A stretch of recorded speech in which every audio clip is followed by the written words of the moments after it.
Hola, muy buenas tardes a todos. Espero que se encuentren bien. Les doy la más cordial bienvenida a una nueva charla científica organizada por la Asociación Ciencia Conecta, quien está integrada por el doctor Jaime Cabrera de la Universidad del Biobío, el doctor Roberto Elizondo de la Universidad de Concepción y quien les habla, Karina Ollarse de la Universidad San Sebastián. Hoy nos acompaña el doctor Patricio Oyarzún, quien nos hablará acerca del diseño racional de vacunas basadas en epitopos de células T. Patricio es bioquímico y magíster en Ciencias de la Ingeniería con mención en Ingeniería Bioquímica por la Pontificia Universidad Católica de Valparaíso. Tiene un doctorado en bioinformática obtenido en el año 2012 de la Universidad de Queensland, Australia. Actualmente es profesor asociado y director de investigación de la Facultad de Ingeniería y Tecnología de la Universidad San Sebastián en su sede Concepción. Además, es director del Magíster en Innovación en Biociencias y Bioingeniería. Tiene 19 artículos científicos publicados en revistas WOS, 4 patentes de invención y 18 años de experiencia en dirección e investigación de proyectos científico-tecnológicos e innovación en bio y nanotecnología. Antes de dar el pase a nuestro expositor el día de hoy, queremos recordarle a quienes nos están escuchando que durante la exposición sus micrófonos permanecerán inhabilitados, pero los invitamos a realizar sus preguntas o comentarios a través del chat. Una vez que Patricio finalice su exposición, leeremos estas preguntas y daremos la oportunidad de que ustedes puedan interaccionar de forma más directa con el presentador. Patricio, muchas gracias por haber aceptado nuestra invitación. Sabemos que estas semanas son muy ajetreadas y a todos nos falta un poco el tiempo, así que honestamente te agradecemos que puedas compartir con nosotros tu experiencia y te doy el pase para que comiences cuando quieras.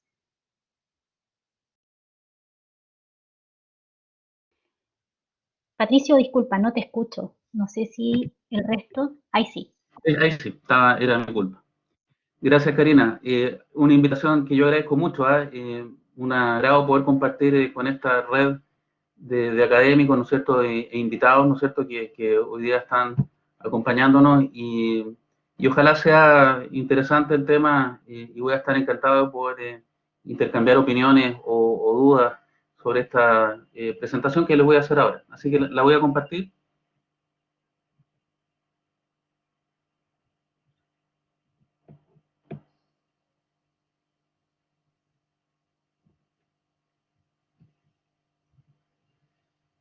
Esta charla se titula Diseño racional de vacunas basadas en in vitro por células T y he tratado de alguna manera unir temas que he ido desarrollando desde la época de mi doctorado, que si bien no he trabajado solamente en esta área, con el tiempo, bien saben algunos, ¿no es cierto?, he trabajado ya hace unos años en áreas de nanotecnología, pero este es un ámbito de investigación que mantengo muy activo y que pienso que puede tener mucho desarrollo futuro, ya tal cual ha venido hasta ahora. Entonces les voy a comentar que el contexto que me interesa a mí en particular tiene que ver con las enfermedades infecciosas emergentes y es un tema, como todos saben, de máxima actualidad, ¿no es cierto?, producto de la pandemia que estamos viviendo y que se relaciona con los cambios, ¿no es cierto?, que el ser humano, ¿no es cierto?, ha de alguna manera, ¿no es cierto?, producido a nivel de ecosistema, ¿no es cierto?, la globalización o también ¿no es cierto?, el uso, ¿no es cierto?, de espacios que eran asociados, ¿no es cierto?, a la vida silvestre y que nos ha puesto en contacto con distintos organismos, de los cuales, ¿no es cierto?, algunos de ellos, ¿no es cierto?, hemos recibido, ¿no es cierto?, ¿no es cierto?, digamos, hemos sido expuestos a virus, en este caso, ¿no es cierto?, que son enfermedades de tipo zoonóticas, como se conoce. Y hay una tremenda diversidad de enfermedades que vienen, ¿no es cierto?, ocasionadas por el contacto, ¿no es cierto?, con la vida silvestre.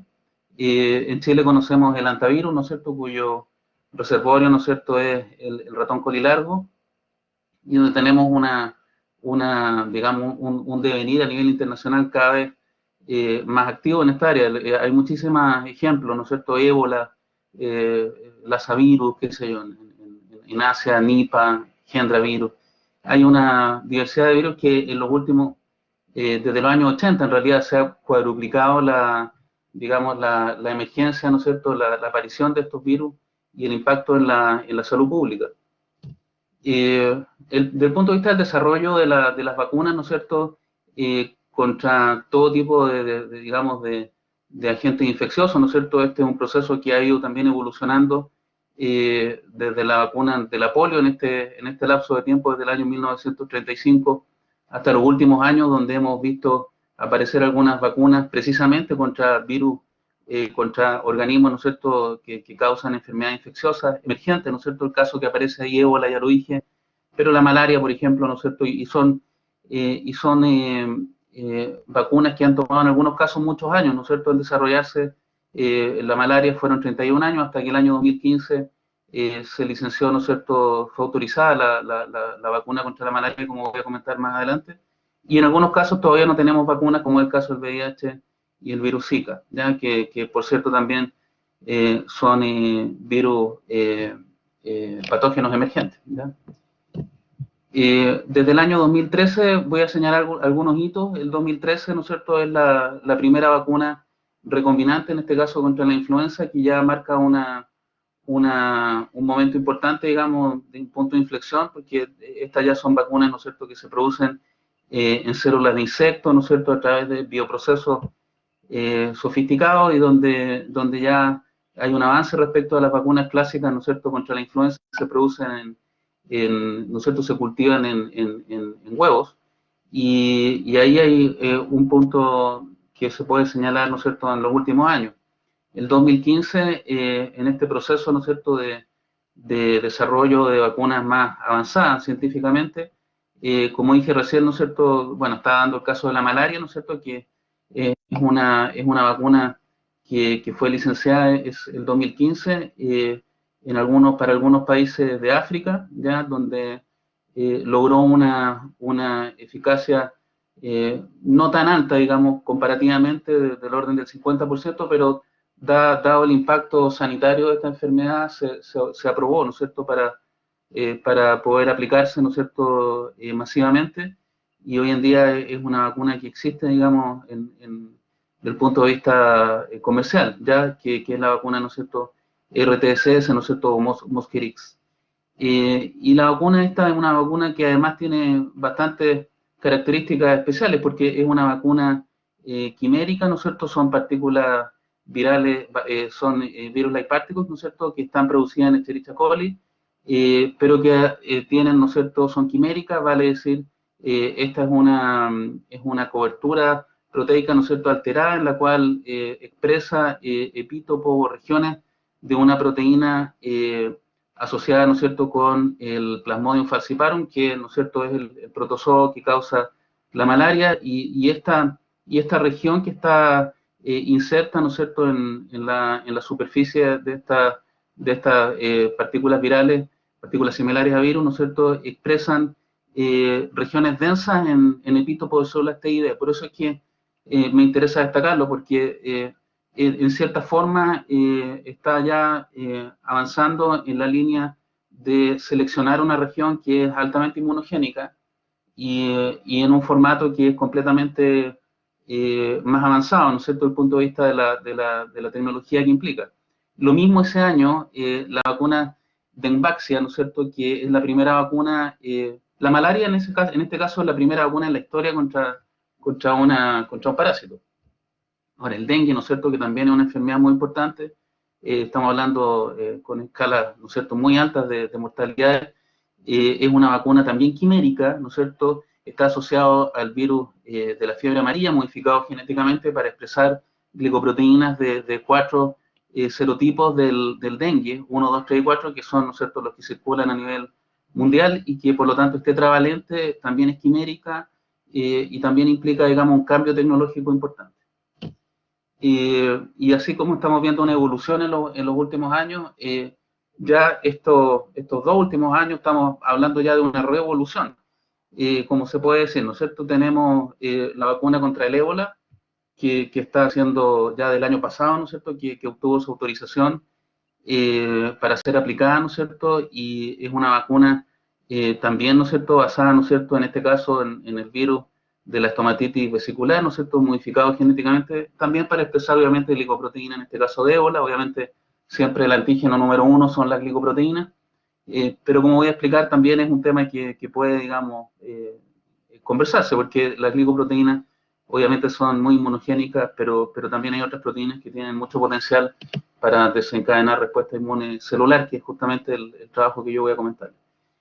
Ahora, esta vacuna se desarrolló en un lapso de tiempo de 5 años, que ya es histórico, pero lo que estamos viendo este año con las velocidades, las escalas y la tecnología, además, de vacunas como las que estamos conociendo hoy en día, como por ejemplo la vacuna basada en RNA mensajero, ¿no es cierto?, que es una vacuna de ácido nucleico, que codifica, ¿no es cierto?, también la glicoproteína de membrana del SARS-CoV-2.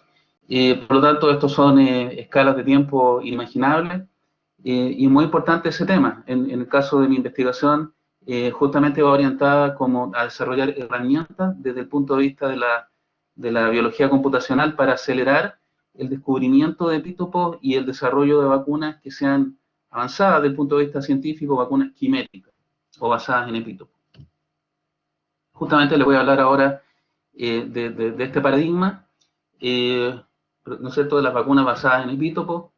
Y primero comentar, ¿no es cierto?, que el trabajo en este ámbito muchas veces se conoce como inmunoinformática, que es, ¿no es cierto?, la aplicación de la herramienta de la biología computacional, ¿no es cierto?, a problemas inmunológicos, pero que uno podría decir que el 99% o un muy alto porcentaje tiene que ver con la aplicación de este tipo de herramientas a la predicción, ¿no es cierto?, al descubrimiento de epítopos células T y D. Uno puede dividir también en forma muy general el trabajo en epítopos de células T, ¿no es cierto?, predicción de epítopos de células T. Los métodos son habitualmente basados en secuencia, ¿ya?, o basados en datos, ¿no es cierto?, son data driven en inglés, ¿no es cierto?, o sea, están tremendamente basados en toda la enormidad de información que hoy en día existe disponible en bases de datos, y los métodos que predicen epítopos de células B, que como ustedes probablemente saben son distintos. En este caso las células B, a diferencia de los epítopos de células T, los epítopos de células B contienen información estructural, porque en su mayoría son epítopos conformacionales, que por lo tanto la predicción de esos epítopos también requiere algoritmos o métodos, ¿no es cierto?, que consideren la predicción de las energías de unión. Por lo tanto son métodos basados en modelación molecular.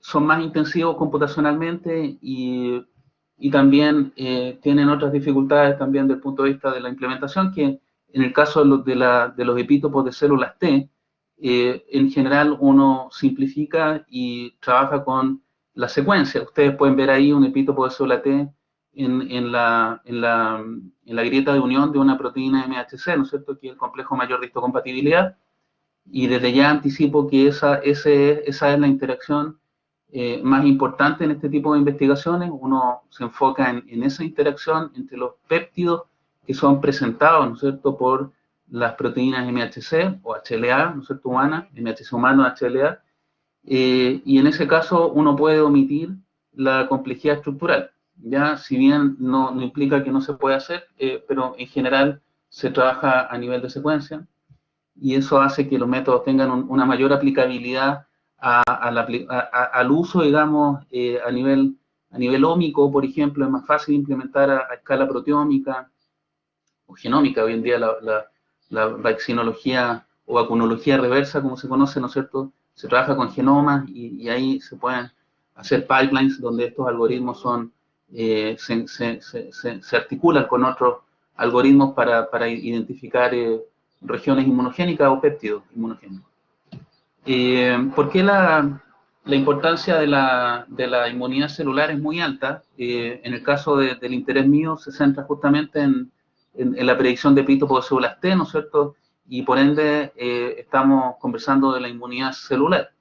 La inmunidad celular habitualmente está en un segundo plano cuando se trata de desarrollar vacunas que tienden a tener un mayor foco en la inmunidad humoral, y eso es porque los anticuerpos son muy importantes, obviamente, para impedir ¿no es cierto?, el ingreso, ¿no es cierto?, para neutralizar, ¿no es cierto?, el ingreso de los virus a las células, ¿no es cierto?, que infectan, ¿no es cierto?, bloqueando, ¿no es cierto?, la unión a los receptores.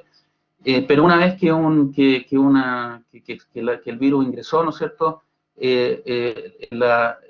digamos, eliminar al virus tiene directa relación con las células T, ¿no es cierto?, los linfocitos T, CD4, ¿no es cierto?, o colaboradores, y CD8, ¿ya?, que son los linfocitos T citotóxicos, y en ese sentido, la posibilidad de identificar péptidos o regiones, ¿no es cierto?, ricas en péptidos de este tipo, permite, digamos, desarrollar, ¿no es cierto?, un paradigma que se basa en el diseño racional de vacunas, ya donde uno puede, por ejemplo, considerar un espacio completo de proteínas, ¿no es cierto?, o un proteoma, ¿no es cierto?, y cada proteína, ¿no es cierto?, y aislar, ¿no es cierto?, en el fondo enfocarse en ciertas regiones que sean particularmente interesantes desde el punto de vista de activar células T.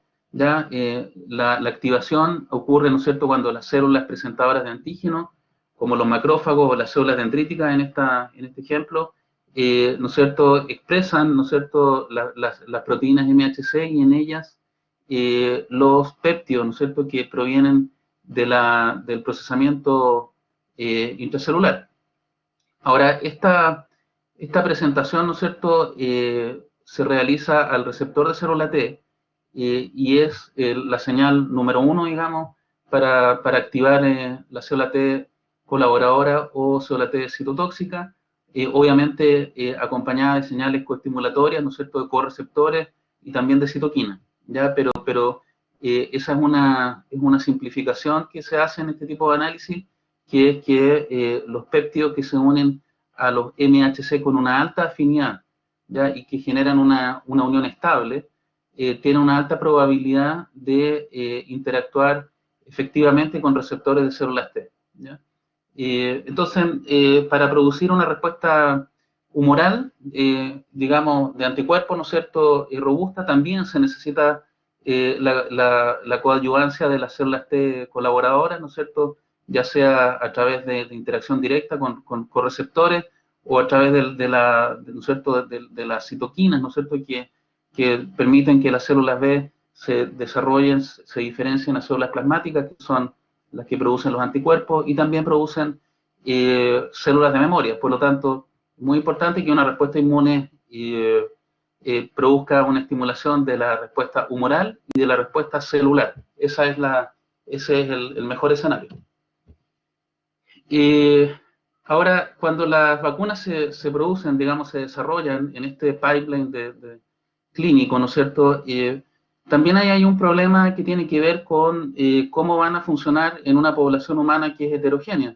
Y bien sabemos, como está ocurriendo ahora en el periodo actual, ¿no es cierto?, que las vacunas hay 8 vacunas, si no me equivoco, que están en la etapa de fase 3, y están siendo evaluadas en poblaciones muy grandes, ¿no es cierto?, poblaciones heterogéneas, justamente porque es allí donde es más complicado, porque existen diversidades, ¿no es cierto?, hay variaciones genéticas que hacen que la respuesta inmune no sea igual.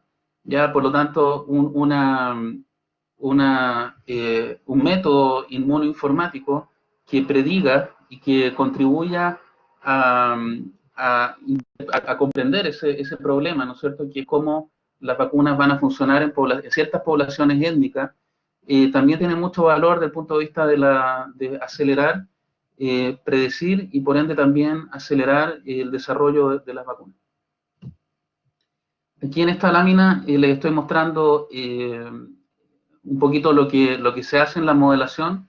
Se trabaja, hay 2 problemas, como dije recién, ¿no es cierto?, un poco reiterativo, pero la variación genética humana, ¿no es cierto?, causa, ¿no es cierto?, por ejemplo, en el sistema HLA o MHC, ¿no es cierto?, es muy variable. De hecho, es el sistema genético más variable que existe en el genoma humano, el HLA, y eso tiene una explicación, ¿no es cierto?, porque justamente debe poder responder a la enorme presión que significa reconocer, ¿no es cierto?, a los patógenos, ¿no es cierto?, poder interactuar, ¿no es cierto?, generar una respuesta inmunitaria, implica que hay que tener también una enorme diversidad como población. pero como población, a nivel individual o a nivel étnico, obviamente hay enormes diferencias y eso está súper bien comprendido, ¿no es cierto?, desde el punto de vista de las diferencias, cómo esas diferencias también influyen en la progresión de una enfermedad o también en producir una inmunidad. Ahora, el otro lado es la variación genética del virus, donde en ese caso hay un ejemplo emblemático, que es el virus, ¿no es cierto?, de la inmunodeficiencia humana, que es el más variable, ¿no es cierto?, y donde es hipervariable, y esa variabilidad ha significado que al día de hoy no hay una vacuna, y la inmunoinformática ha tenido un rol muy importante en los últimos años en tratar de abordar ese problema desde el punto de vista del diseño de vacunas quiméricas que hagan eco de esa tremenda variabilidad que justamente logra evadir el sistema inmune. Entonces, en esos dos lados es donde he trabajado y se desarrolla esta línea de investigación para poder identificar péptidos que sean, ¿no es cierto?, epítopos, ¿no es cierto?, que tengan la capacidad de unirse y activar células T y cuyo uso en vacunas pueda, digamos, robustecer la respuesta inmune celular para tener vacunas que además de producir respuesta inmune humoral, ¿no es cierto?, tengan una capacidad de que esa respuesta inmune sea de mayor alcance, sea más robusta y produzca también memoria inmunológica.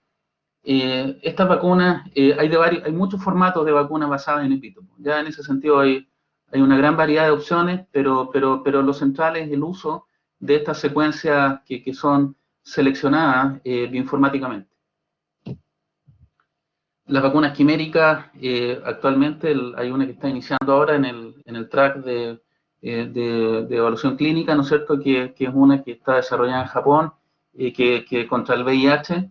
Y la quise destacar porque es un algoritmo muy sofisticado que se desarrolló en el grupo de Los Álamos en Estados Unidos y que permite, digamos, permite con un pool de proteínas mosaico quimérica, en el fondo dar cuenta de lo mejor posible de toda la diversidad del virus a nivel internacional. Por lo tanto, estos son algoritmos genéticos también basados en teoría de grafos que permiten responder a esa diversidad con proteínas que capturan también toda esa información de la diversidad proteica, ya de las mutaciones que usan los virus, en este caso, tremenda capacidad que tiene este virus para evadir el sistema inmune. ¿Ya? Pero no voy a quedarme ahí porque quiero llegar un poquito más rápido al trabajo específico. Entonces, estoy trabajando con aproximaciones matemáticas para poder predecir con alta exactitud regiones o péptidos, ¿no es cierto?, péptidos y regiones que también son ricas o densas en péptidos, que se van a unir, ¿no es cierto?, al MHC clase 1 y al MHC clase 2. Cuando decimos el MHC clase 1, el clase 1 es la molécula que se une al receptor, al TCR, ¿no es cierto?, de células TCD8, ¿ya? Y el clase 2 al TCR de células TCD4 o helper o colaborador, ¿ya?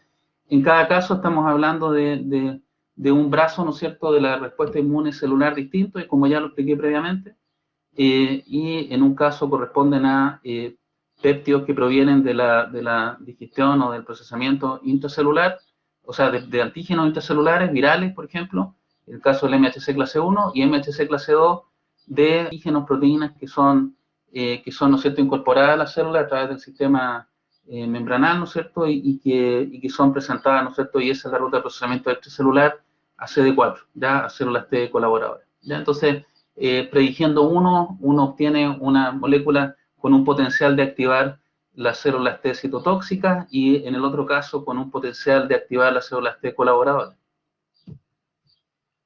La variabilidad genética del sistema HLA es muy grande, existen más de 17.000 alelos, ¿no es cierto?, clase 1 y más de 6.000 o 7.000 de clase 2, y esto no está muy actualizado desde el 2019. Pues van apareciendo muchísimos todos los meses. Entonces, este es el desafío, ¿no es cierto? Porque al trabajar de esta manera, ¿no es cierto?, al racionalizar el diseño o al racionalizar, ¿no es cierto?, la identificación de estos epítopos, que normalmente no se hace. Uno entiende que se trabaja, cuando uno diseña una vacuna, uno trabaja con la glicoproteína de membrana, pero no está pensado desde el punto de vista de qué región, qué péptido esa glicoproteína va a activar una respuesta inmune celular. Como ya dije recién, el principal foco es identificar, ¿no es cierto?, es que esa proteína produzca anticuerpos neutralizantes, pero ahí viene esta otra área de investigación que permite racionalizar y por ende, ¿no es cierto?, aplicar un criterio técnico, un criterio científico para poder robustecer esa respuesta inmune.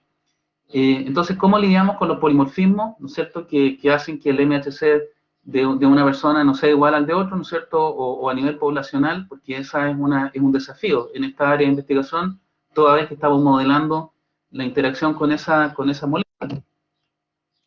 Entonces, uno podría representar de esta manera, ¿no es cierto?, lo que hace el modelo o los modelos, ¿no es cierto?, en esta área, que es poder escanear, ¿no es cierto?, como quien dice, el proteoma o el genoma, dependiendo, ¿no es cierto?, de un virus, y poder identificar péptidos ya que tienen la capacidad de unirse con alta afinidad a las proteínas MHC clase 1 o clase 2, pero además considerando en esta modelación del HLA en distintas poblaciones, y en este caso, un ejemplo, el alelo de RB10101, ¿ya? Esta es una proteína, ¿no es cierto?, que es un MHC clase 2, se expresa en un 18% de la población nórdica, o por ahí, ¿no es cierto?, pero en Chile podríamos decir que no hay prácticamente, ¿ya? Entonces, si uno modelara y uno quisiera identificar péptidos inmunogénicos ya para una cierta proteína que es esa, MHC, para Chile nos iría mal, porque probablemente no se uniría a proteínas, ¿no es cierto?, que expresa la población chilena. Entonces, esa información, esta modelación la incorpora y genera optimizaciones. Acá pueden ver las etapas del diseño racional, así esto se habla en general en esta área, uno separa en predicción, en selección y en construcción o assembly, ¿no es cierto? Yo estoy ahora trabajando entre el 1 y el 2, ¿no es cierto? Lo que es la predicción y la selección, partiendo de un proteoma, ¿no es cierto? Uno puede identificar, predecir, ¿no es cierto?, una serie de epítopos, ¿no es cierto?, ya sea de una proteína o de un proteoma completo, porque esa es una ventaja de esta aproximación, que uno puede trabajar con epítopos de todas las proteínas, ¿ya? Y por lo tanto puede generar, ¿no es cierto?, una vacuna con información de muchas proteínas, ¿no es cierto?, no solo de una, total, se trata de unir los epítopos, y en eso, digamos, una segunda etapa que es la selección, y ahí tomamos en cuenta la variación genética, por ejemplo, lo que hablábamos recién del HLA, u otras características como relacionadas con la inmunodominancia o la cobertura poblacional, y eso son restricciones, ¿no es cierto?, que se pueden incorporar a estos modelos, ¿ya? Y finalmente, con un pequeño número de epítopos seleccionados, se pasa a la etapa de construcción de la vacuna, donde pueden ser distintos formatos, vacunas polipeptídicas, ¿no es cierto?, directamente los epítopos concatenados, que son vacunas que no tienen mucha popularidad tampoco porque son pobremente inmunogénicas, ya productos que son chiquititas, ¿no es cierto?, tienen poca vida media, o bien vacunas que son quiméricas, que incorporan estos epítopos como parte de estructuras proteicas más grandes, que por lo tanto son más inmunogénicas. Esas son distintas abordajes. Entonces, claro, uno partiendo de proteínas virales aplica métodos para poder acceder, ¿no es cierto?, a un primer pool de epítopos candidatos o putativos, y en segundo lugar, ¿no es cierto?, esto es para disminuir aún más la población con otros criterios, ¿no es cierto?, poder seleccionar en función de la población específica, y ahí esa es un objetivo de investigación, que es poder enfocar el diseño de vacunas a poblaciones según el perfil de variación genética del HLA. Estoy en el HLA porque es la proteína que más directamente impacta, pero no es la única. Por cierto, sería una simplificación pensar que la respuesta inmune depende exclusivamente del sistema HLA, pero es una proteína muy importante. Voy a avanzar ahora con resultados, ¿no es cierto? Les voy a comentar sobre la identificación de residuos determinantes de especificidad y la implementación del método que lo hemos llamado Predivac, y ahora estoy en la versión 3.0, que espero publicar dentro de poco, o sea, ya se envió un paper.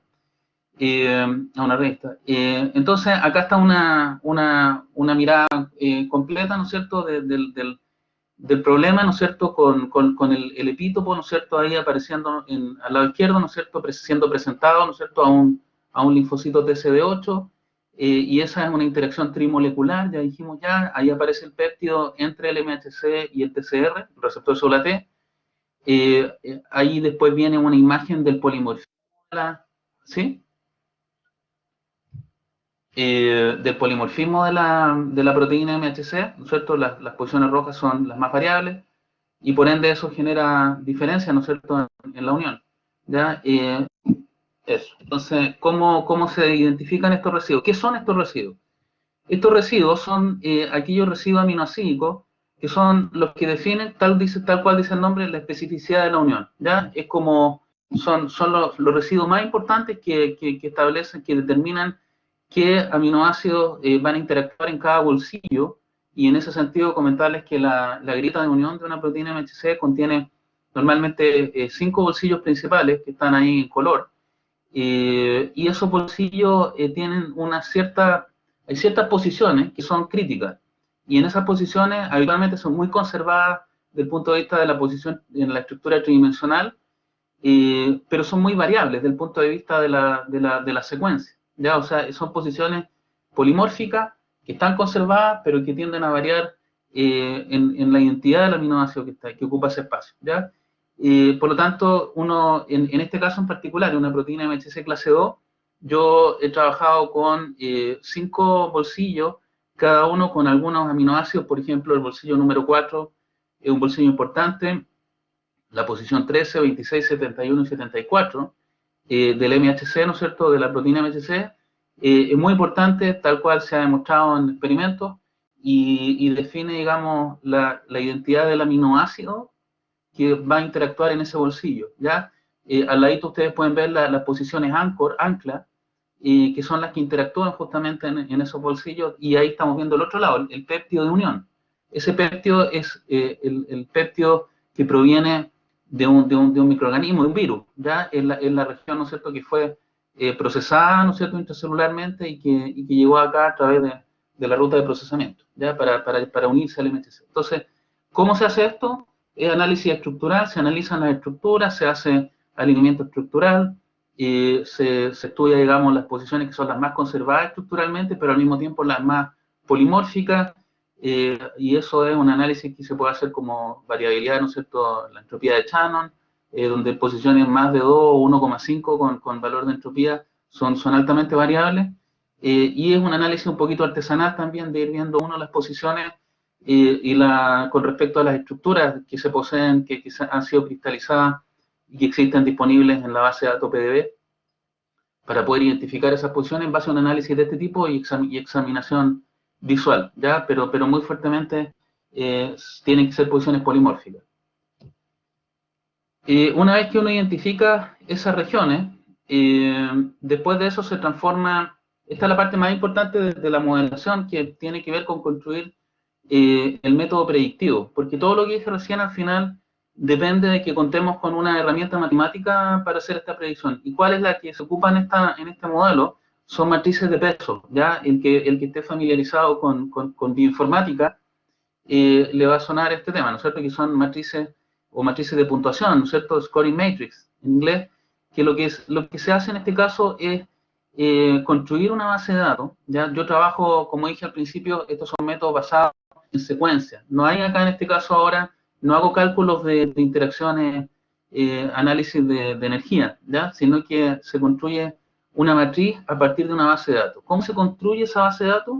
Esa base de datos se construye a partir de todos los péptidos que hay publicados en base de datos, digo, que están accesibles, y que se conocen, que han sido caracterizados experimentalmente por su afinidad de unión a las proteínas MHC. Y se conoce qué MHC en particular, qué alelo en particular está descrita esa interacción. Con esa información es posible luego, ¿no es cierto?, determinar cuál es, si yo alineo todos esos péptidos, y en este caso trato de explicar eso con esta lámina. Ahí voy a dar un ejemplo, la posición 4, que está en el bolsillo de unión, ¿ya? Que lo pueden ver ahí en ese recuadro que tengo ahí al medio. ahí aparece una posición 4 que es que justamente donde yo llamo el SDR o residuo determinante de especificidad número 4. Ya esa posición está asociada, ¿no es cierto?, a la posición número 4 de un péptido que es nonamérico, que tiene 9 posiciones, ¿no es cierto? Y ese en particular, nosotros sabemos, porque se han descrito muchísimo, ya miles y miles, cuáles son los que se unen a cada alelo en particular. Por lo tanto, yo construyo una base de datos de esos alelos y en particular en esa posición 4, yo conozco cuál es la frecuencia de todos esos aminoácidos en un alineamiento, ¿ya? Y ese alineamiento, esas frecuencias, se pueden transformar, ¿no es cierto?, en una matriz de peso, simplemente a través de un cálculo que es muy común en bioinformática, ¿no es cierto?, que se hace, ¿no es cierto?, el logaritmo de la relación de probabilidades entre la probabilidad de encontrar un aminoácido en una cierta posición y la probabilidad de ese aminoácido en general en toda la base de datos que se está ocupando, ¿no es cierto?, o el modelo de background que se llama. Entonces, ese cálculo se hace con una cierta lógica, ¿no es cierto?, matemática, de que esa es una probabilidad que se calcula a partir de la frecuencia, ¿no es cierto?, y ahí hay un método en particular que se ocupa, pero no es algo particularmente complejo. Entonces, uno puede construir matrices de peso donde en cada posición de esa matriz, es una matriz que tiene hacia abajo, ¿no es cierto? Tiene 20 filas, ¿no es cierto?, que dan cuenta de los 20 aminoácidos y tiene un número de columnas. Cada columna corresponde a una posición del aminoácido, porque es un alineamiento, ¿ya? Entonces, en cada una de esas posiciones, yo obtengo un peso, ¿ya? Y ese peso es una probabilidad de encontrar ese aminoácido en particular en esa posición en particular, ¿ya? Espero poder transmitir la idea, pero vamos a tener tiempo también de volver a esto probablemente, ¿ya?, en la conversación. Un ejemplo de cómo se interpreta una matriz de peso gráficamente, ¿no es cierto?, con un logo de secuencia. Ustedes pueden ver acá una representación de un alineamiento de péptidos, ¿ya? Péptidos de 9. 9 es el número común que uno ocupa para epítopos, ¿ya? Porque el 9 es el core de unión a una región de unión de una proteína MHC, es 9.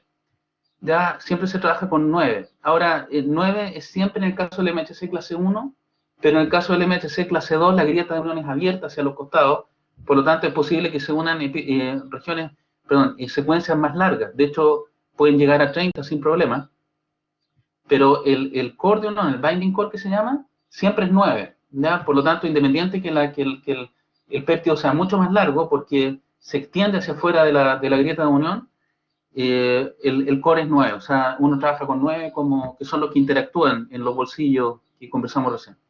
Entonces uno puede ver, por ejemplo, en esta matriz, que en la posición 2 de este alineamiento, ¿no es cierto?, es muy rica en leucina, ¿ya? Entonces uno puede ver en la matriz, ¿no es cierto?, que en la posición 2, leucina aparece con 5.1, como este es una... Entonces los que son positivos tienen tendencia a aparecer, ¿no es cierto?, son altamente probables, y los que son negativos son improbables. Y eso hay también, es una división, ¿no es cierto?, de un logaritmo. Entonces, si la probabilidad es mayor que de encontrar ahí ese residuo en esa posición, es mayor que la probabilidad de background, el ruido de fondo, en el fondo, eso da un valor positivo. Ya, eso me voy a quedar ahí, si alguien quiere, interesante profundizarlo, pero voy a avanzar un poquitito. Esa es la lógica cuantitativa del modelo. Esta es la base de datos, que es un poquito el alma con la cual se construyen las matrices. Son 26.000 péptidos que dan cuenta de 77 alelos HLA clase 1 y 29 alelos de HLA clase 2. Este es un workflow de cómo funciona el método, donde tenemos como input, ¿no es cierto?, los proteomas virales. Estamos hablando de las enfermedades infecciosas emergentes, ¿no es cierto? Ese es como el concepto. Virus, ¿no es cierto?, patógeno emergente. Esos proteomas, porque ahora, bueno, este trabajo partió con proteínas y ahora ya estamos trabajando con proteomas. en un trabajo de los últimos años, en el contexto de un proyecto Fondesit, donde colaboro también con colaboradores de la Universidad de Concepción, ahí el doctor Alexis Salas, y bueno, pero otros colegas que voy a comentar al último. Tenemos ahí una segunda input, ¿no es cierto?, muy importante, que es en el fondo, que son la población objetivo. Este modelo uno puede ingresar, digamos, esa información, está precalculado, ¿no es cierto? O sea, no precalculado, sino que esto interactúa con una base de datos, que es la que puse aquí a la derecha, que es la base de datos Allele Frequency Net Database, que es está alojada en la Universidad de Liverpool, y con quienes nosotros tenemos una alianza, digamos. Ellos me facilitan la base de datos, y se puede ocupar esta información. ¿Qué contiene esta base de datos? Toda la información de las frecuencias alélicas de las proteínas MHC en toda la población humana. Por así, como yo dije al principio, ¿no es cierto?, es muy diversa la distribución de estas proteínas. Se puede conocer. Entonces uno accede a esa información, y esa información alimenta este marco, este work frame, y permite obtener óptimos, ¿ya? O sea, básicamente lo que hace este trabajo es optimizar. Entonces, se hace mapeo in silico, ¿no es cierto?, T-cell epitope mapping, ¿no es cierto?, mapeo de epítopos de células T in silico. El proceso va escaneando el proteoma completo, proteína por proteína, ¿no es cierto?, para encontrar motivos, ¿no es cierto?, que tengan, como mostré recién, ¿no es cierto?, estas matrices identifican, en el fondo es una representación de un motivo, que son motivos de unión, y a las proteínas MHC. Por ende, podemos hacer eso, pero además considerando la variación genética del MHC en cada población. Por lo tanto, es una suerte de personalización de la identificación de epítopos, ¿ya? De tal manera que en cada región geográfica uno puede tener una mayor tendencia, ¿no es cierto?, a ciertas proteínas MHC, que es así, y la identificación de epítopos es distinta en cada región. Eso también es interesante, porque habitualmente las vacunas se desarrollan en ciertas poblaciones étnicas caucásicas. Por lo tanto, el hecho de poder aplicar esta lógica a poblaciones étnicas digamos, en una mayor alcance, eso también abre un poco la línea de razonamiento de la medicina personalizada, que de alguna manera va en esa dirección, ¿no es cierto?, que es considerar características genéticas, ¿no es cierto?, en el diseño, no de fármacos, de vacunas, pero es un poco la misma línea de razonamiento. Ahora, acá hay un algoritmo genético que permite optimizar justamente ciertos epítopos que tienen la capacidad de unirse a muchas proteínas MHC, y esos son epítopos promiscuos que tienen un tremendo potencial, porque menos de esos epítopos producen una mayor alcance, ¿no es cierto?, de cobertura poblacional, ¿no es cierto?, se unen y tienen el potencial de unirse a más proteínas MHC y de activar células T en una mayor proporción de la población. Eso se hace, hay un algoritmo ahí de optimización, que es un algoritmo genético, para maximizar la cobertura poblacional considerando esta información.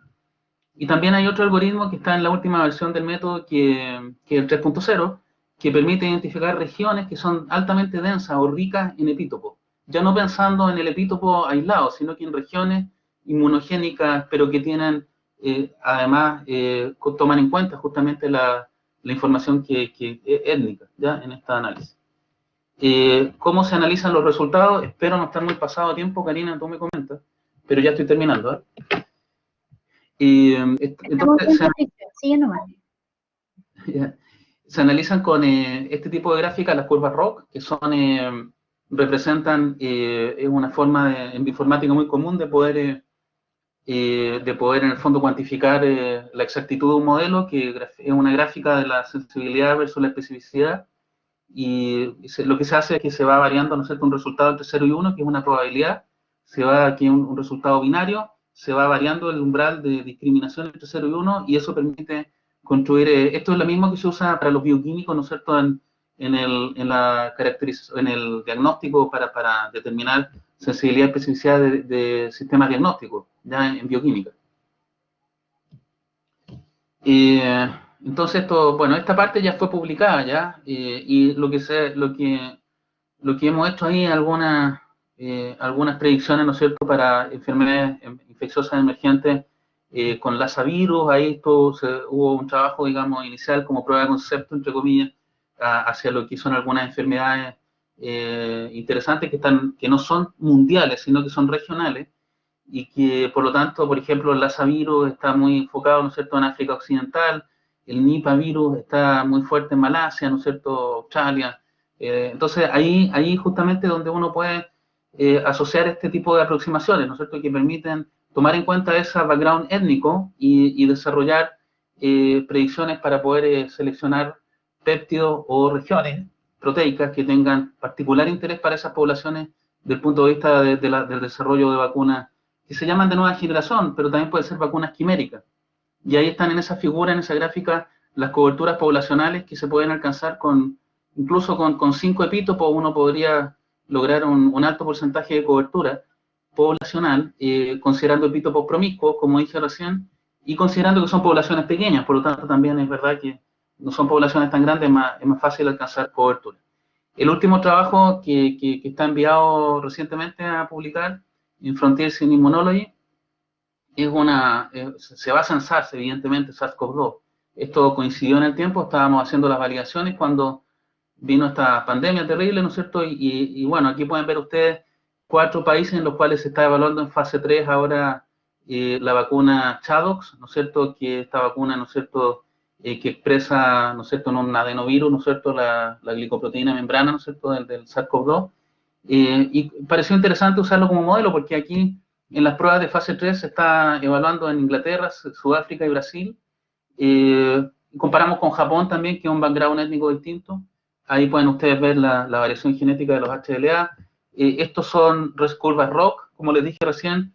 La cross validación nos da 0,8. Esto es haciendo Lee-One-Out cross validation, que uno va comparándose consigo mismo, va quitando un alelo de la base de datos y el modelo se hace predecir para ese alelo en particular que se eliminó esa información, se predice para ese, ¿ya? Pero previo a eliminarlo. Cosa que el sistema no tenga un sesgo, ¿no es cierto? Entonces uno elimina la información, todos esos péptidos se eliminan y después se hace predecir para esos péptidos en particular. Y después el benchmarking contra los métodos que están principales en el estado del arte, donde se obtienen valores muy interesantes sobre 0.9, que es 90% de exactitud. Eso es muy bueno, ya sobre todo comparándonos con métodos que son realmente muy potentes, basados en redes neuronales y muy avanzados, ya depende de la aproximación matemática. El método de matrices probablemente no es el más avanzado. Yo ahí estoy trabajando una aproximación que es muy buena, pero yo ahí reconozco que hay métodos que están más sofisticados desde el punto de vista del machine learning y de deep learning, que ya han sido muy fuertes en el último tiempo, pero son métodos que no se pueden aplicar sobre todo deep learning para análisis rápido, ¿no es cierto?, high throughput. Así que ya voy terminando, que acá pueden ver ustedes el HIV, este otro ejemplo, le puse el ejemplo SARS, no debería, SARS-CoV-2, este HIV, y ahí se puede ver, ¿no es cierto?, en el eje X, ¿no es cierto?, la posición de las proteínas, y en el eje Y, a la izquierda, ¿no es cierto?, el número de alelos que son predichos que se unen esa región de 9 aminoácidos, ese péptido potencial de esa proteína, ¿no es cierto?, alelos de clase 1, HLA clase 1, y son esas barras largas, ¿no es cierto?, reflejan la promiscuidad, porque hay algunas regiones muy interesantes que tienen capacidad de unirse 20, 30, 40 alelos, y que tienen al lado derecho, ¿no es cierto?, la cobertura poblacional. En este caso está analizado para la población japonesa, es un ejemplo de aplicación, ¿ya? Y estos son predicciones, naturalmente, hay algunas con flechita roja uno puede encontrar los péptidos potencialmente más inmunodominantes. Y esta es simplemente hemos desarrollado con Manju Catchup, que es la postdoc que trabaja en esta área. Ella ha desarrollado un trabajo muy importante en visualización para poder generar, ¿no es cierto?, figuras, ¿no es cierto?, para poder reflejar, ¿no es cierto?, el nivel de alcance de proteomas. Aquí están los proteomas de HIV. También tenemos para SARS-CoV-2, ¿no es cierto?, donde uno puede ver todas las proteínas para cada posición, los epítopos predichos, las coberturas poblacionales, y en el anillo más interno los hotspots que le llamamos, que son regiones que son muy densas en epítopos y que tienen una muy alta probabilidad de ser inmunogénicos para poblaciones específicas. Este es SARS-CoV-2. ¿Ah? No, yo aquí lo construí mal. Este es HIV. ¿Ah? Bueno, ahí estamos el equipo de trabajo. Víctor Fica, de la Universidad de Concepción, que trabajó brazo derecho en esta investigación, proviene Víctor del grupo del doctor Alexis Sala de la UDEC. Manju Kachap, que ella se integró al laboratorio, viene de India, ella sí que lleva 2 años aquí trabajando en un ambiente muy sui generis, como todos sabemos. Internacionalmente sigo trabajando con el profesor Bojan Kobe de la Universidad de Queensland, donde hice mi doctorado, y las colaboraciones con la Universidad de Liverpool, con el doctor Andy Jones, que nos facilita la base de datos de distribución de DHL, y el doctor Derek Milton, que él es el profesor que mantiene también esa base de datos. ¿Eh? Así que eso, Karina, espero, me pasé un poquitito, pero no tanto. Bueno, esa es la presentación, espero que les haya parecido interesante y voy a dejar de compartir. Muchas gracias, Patricio, por tu charla, muy interesante, atingente a los temas de ahora, por supuesto, y muy compleja para aquellos que no manejamos tal vez tanto la informática, se complejiza a veces, pero muy interesante. Voy a habilitar primero los micrófonos de las personas que están con nosotros para que puedan levantar la mano si es que desean hacer alguna pregunta. Entonces, ahí sí. Ahora debiera aparecerles entonces a todos la posibilidad de levantar la mano y hacer una pregunta, ¿ya? Patricio, tenemos un par de preguntas en el chat. Roberto nos dice si bajo este mismo esquema de predicción bioinformática es posible diseñar o encontrar, mejor dicho, péptidos que todo lo contrario, impidan la activación de los receptores MHC1 y 2, que podría, por supuesto, utilizarse en otro contexto para disminuir, por ejemplo, inflamación. Claro, precisamente esa es la otra cara de la moneda, ¿no es cierto? Que es usar estos programas para deinmunizar o desinmunizar. Y de hecho, así se hace. Ya hay muchísimo trabajo en esa área, es un uso similar, pero claro, uno puede encontrar esas regiones y tal cual se pregunta, ¿no es cierto?, usar esta información ahora para eliminar esa secuencia, que efectivamente va a ser negativo si estamos hablando de un fármaco, en cuyo caso nosotros quisiéramos eliminarla de la proteína y no al revés, ¿no es cierto? Hay mucho trabajo muy interesante en lo que es de inmunización y ciertamente que un método de este tipo también se puede utilizar en esa aplicación. Existen empresas comerciales que hacen eso también a nivel internacional, así que es una tremenda área, por cierto. No sé si respondo o algo más específico si quiere interactuar la persona que me preguntó, pero la respuesta es sí, sin duda. Perfecto. Vamos a seguir con la segunda pregunta y después vemos si Roberto quiere preguntarte de manera más directa. Jaime, enseguida te doy la palabra, espérame un segundo. Roberto dice también de qué manera se valida este efecto funcional que se predice a través del algoritmo bioinformático. Claro, en bioinformática ese es un gran problema, ¿no es cierto? Tú viste ahí en el clavo. Necesitamos saber si es verdad o no, ¿no es cierto? Ahora, los métodos de validación de bioinformática igual son robustos, porque en el minuto en que nosotros estamos trabajando con datos experimentales para construir las matrices que les comentaba yo hace poquito, cuando nosotros usamos esos datos para validar el modelo, claro, es cierto, no estamos haciendo experimentos de laboratorio, ¿no es cierto? Esto no es wet lab, ¿no es cierto? Es todo in silico. Pero del minuto que estamos prediciendo péptidos que son reales, que están determinados experimentalmente, esa es una validación que es correcta. No obstante, no es un experimento propio que quisiéramos hacerlo. De hecho, efectivamente tú das en el clavo. Esta línea de investigación debiera progresar hacia hacer experimentos.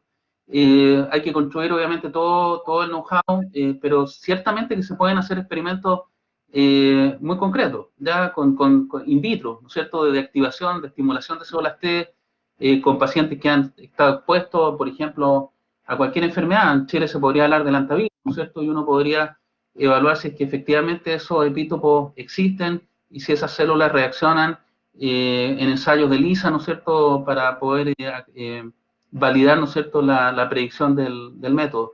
No obstante, el hecho de estar trabajando con proteínas y con péptidos que son validados experimentalmente, eso hace que en el fondo este método tenga validez y esta aproximación es válida desde el punto de vista de cualquier ámbito, ¿ya?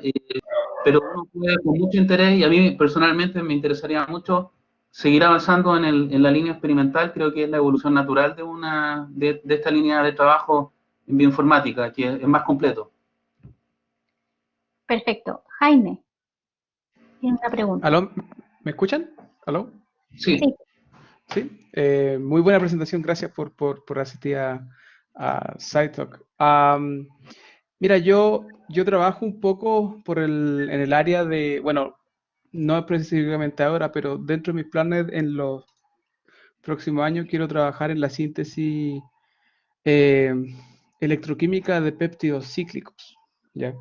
Eh, bueno, los péptidos cíclicos tienen muchos beneficios con respecto a los péptidos lineales en absorción, interacción proteína-proteína, etcétera. Tienen varias virtudes. Ahora, en el contexto de tu línea de investigación, ¿cómo se puede aplicar tus técnicas que tú aplicas para generar vacunas basadas en péptidos cíclicos?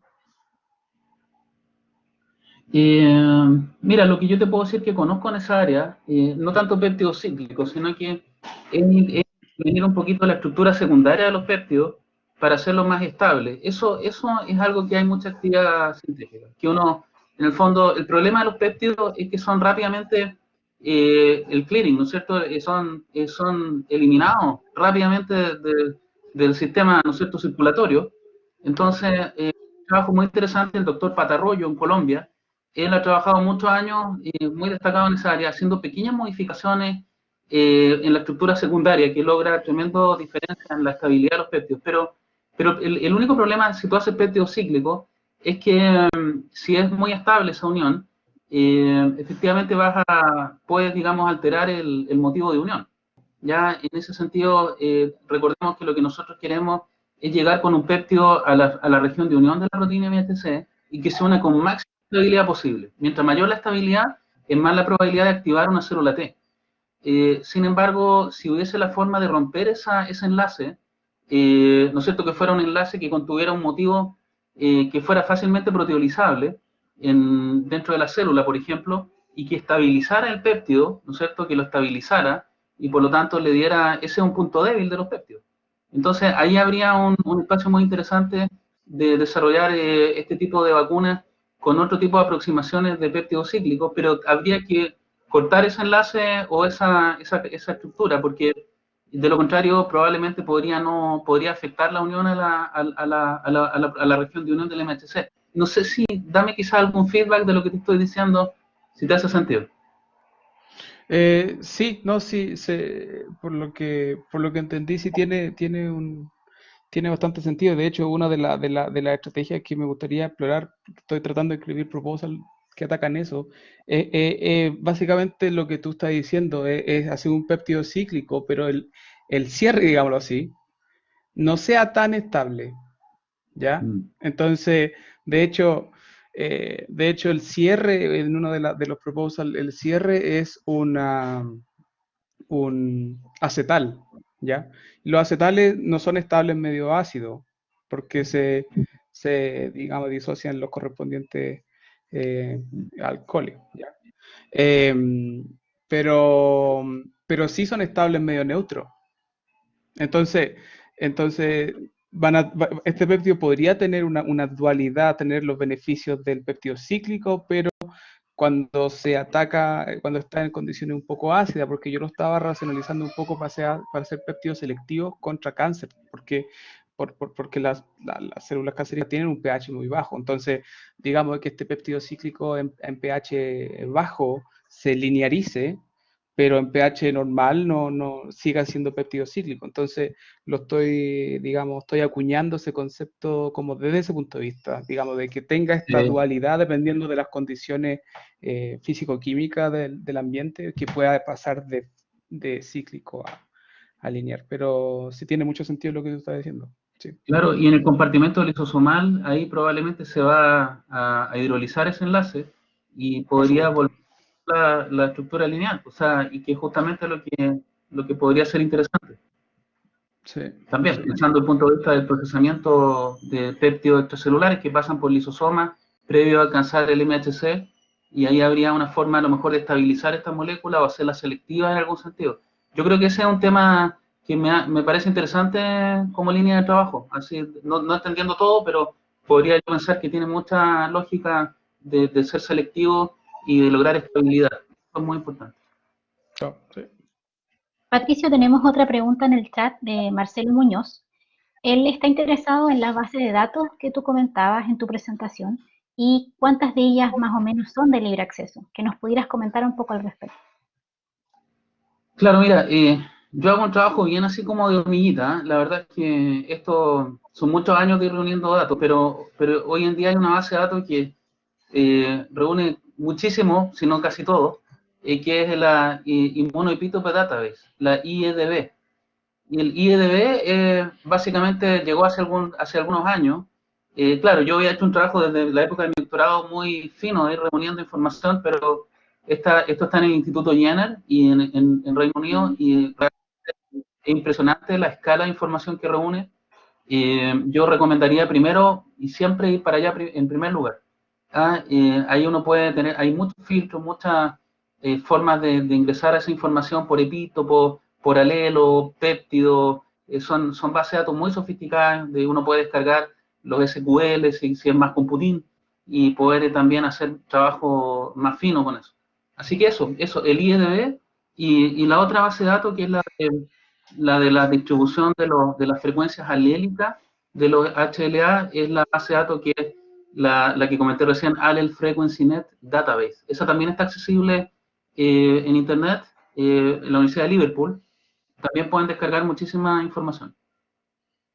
Perfecto. Y tomándome de esa misma pregunta, me quedó la duda de qué tanta representatividad crees tú que tenemos nosotros como población chilena, considerando, cierto, la etnia mapuche en estas bases de datos. Yo creo que es un tema no menor y no sé qué sabes tú, por ejemplo, si hay grupos de trabajo en Chile que estén haciendo esta pega de genotipificar, ¿cierto? De tomar estas secuencias, colocarlas en base de datos. Sí, fíjate, Karina, que hay harta información. Yo me sorprendí también. Hay muchos estudios, hay muchos trabajos genómicos hechos ahí. O sea, hay de todo. Hay etnia mapuche, huilliche, Isla de Pascua, Mix, Santiago. Muchísima información. No sé si muchísima, hay. Ya, por lo tanto, definitivamente, desde el punto de vista de mi trabajo en particular, tengo bastante de qué basarme. Así que no es que estemos ahí en un vacío, de información. Ha habido harto estudio de universidades chilenas Eso es bueno. y sí, hay harto trabajo. Ahora yo tengo un estudiante de magíster que es Juan Ignacio Cisterna, que está justamente trabajando para la población chilena aplicar algunas de estas ideas. Perfecto. Eso es una buena idea y yo creo que Sí, tal vez da curiosidad en otras personas igual. No tenemos más preguntas en el chat, pero sí quiero recordarles que tienen acceso a sus micrófonos. No sé si alguien quisiera hacer alguna pregunta. De todas maneras, Patricio, sería bueno que en el chat, si tú pudieras colocar tu correo electrónico, esta sesión fantástico. quedó grabada, ¿ya? Nosotros la vamos a compartir próximamente en nuestra página web, pero de todas maneras, coloca en el chat tu correo electrónico porque siempre puede haber alguien que en otro momento quiera contactarte. No, absolutamente, lo voy a hacer, y qué mejor que poder recibir feedback o interés. Así que es una muy bonita oportunidad, Karina. Yo voy a dejar todos mis datos. Ya, perfecto. Ahí Marcelo pregunta si la plataforma que usaron para los análisis fue R. R lo usamos para visualización. Específicamente las figuras que hacemos es con un package de R, que es para visualizar. Pero no la estadística. La estadística, todos trabajamos nosotros en Python. Pero visualización sí con R.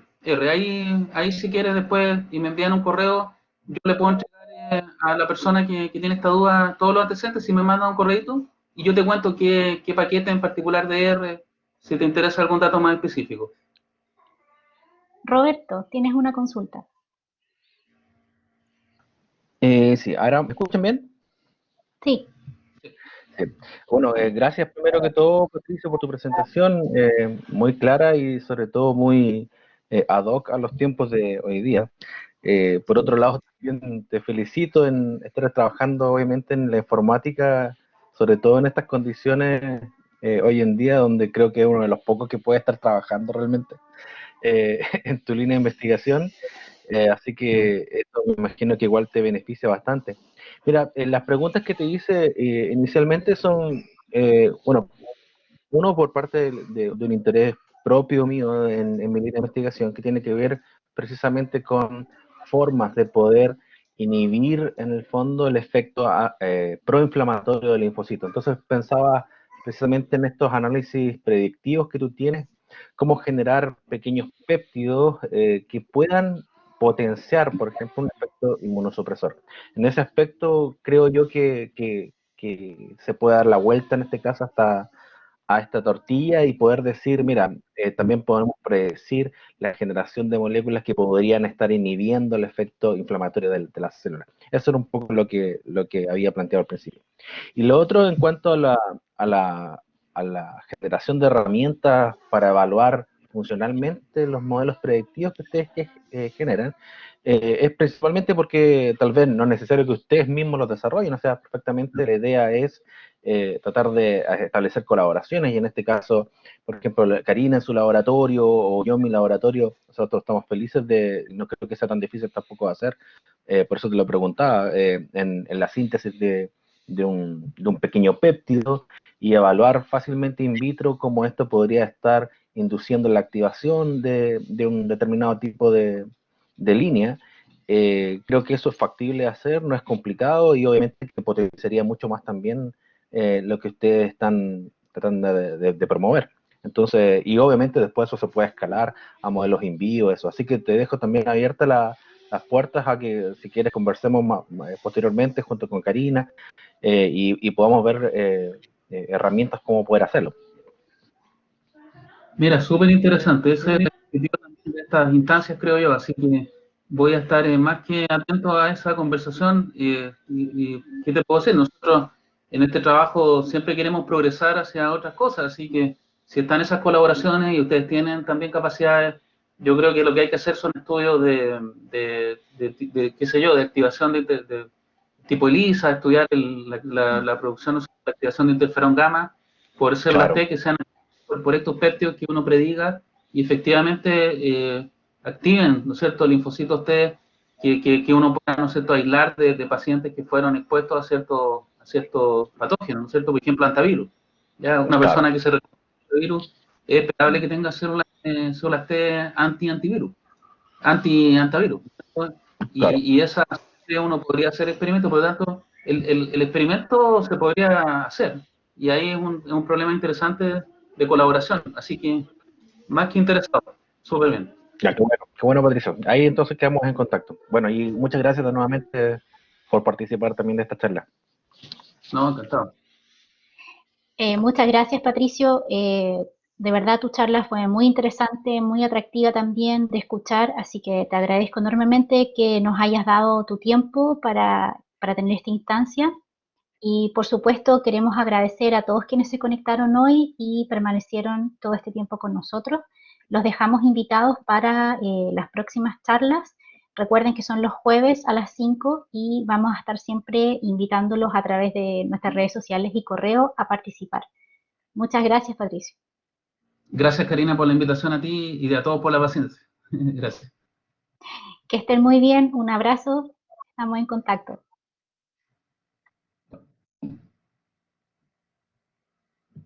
Gracias.